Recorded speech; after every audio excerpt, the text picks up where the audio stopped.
जीवन का सत्य जियो तो हर पल ऐसे जियो जैसे कि आखिरी हो। रमेश की दिल्ली में एक छोटी सी दुकान थी। उसी दुकान में रमेश साइबर कैफे चलाता था।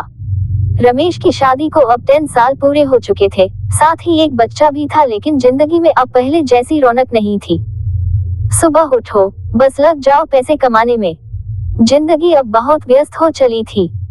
एक दिन रमेश जब दुकान पर गया तो सोचा कि आज मैं शाम को थोड़ा जल्दी घर जाऊंगा। रोजाना रमेश 10 बजे दुकान बंद करता था, लेकिन आज 7 बजे ही दुकान बंद करके चल दिया। मन में सोच रहा था कि आज पत्नी से खूब बातें करूंगा, फिर खाना खाने बाहर जाएंगे, थोड़ा मन भी बहल जाएगा। रमेश जब घर पहुंचा तो श्रीमती उनको देखकर बड़ी खुश हुई। उस समय श्रीमती टीवी पर एक सीरियल देख रही थी। रमेश ने सोचा कि जब तक ये सीरियल खत्म हो, क्यों ना कंप्यूटर पर मेल चेक कर लिए जाएं।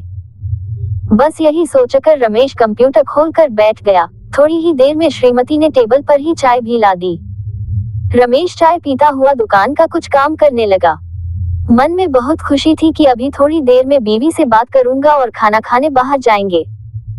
टेबल पर काम करते करते समय का पता ही नहीं चला और 8 से 11 बज गए। श्रीमती ने सोचा कि पतिदेव भूखे होंगे तो टेबल पर ही खाना भी लगा दिया। रमेश ने जब घड़ी में 11 बजते देखा तो सोचा चलो खाना खा लेते हैं, फिर थोड़ी देर नीचे पार्क में घूमने चलेंगे।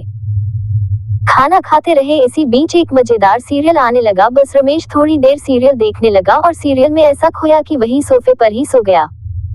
अचानक थोड़ी देर में आंखें खुली तो आधी रात हो चुकी थी। श्रीमती भी बेडरूम में आराम से सो चुकी थी। मन में बहुत ज्यादा अफसोस हुआ कि मैं क्या सोच के आया था कि आज गपशप करेंगे और खाना खाने बाहर चलेंगे, लेकिन समय ही नहीं मिला। दोस्तों, हमारी भागदौड़ भरी जिंदगी भी कुछ ऐसी ही हो चुकी है। उठते हैं और बस लग जाते हैं जिंदगी की दौड़ में। थोड़े पैसे कमाने हैं, भविष्य को बेहतर बनाना है, वो भविष्य जो कभी आता ही नहीं है। हम आज भी वर्तमान में जी रहे हैं और कल भी वर्तमान में ही जिएंगे। केवल यही समय हमारे पास है जिसमें हम अपनी जिंदगी को बेहतर बना सकते हैं।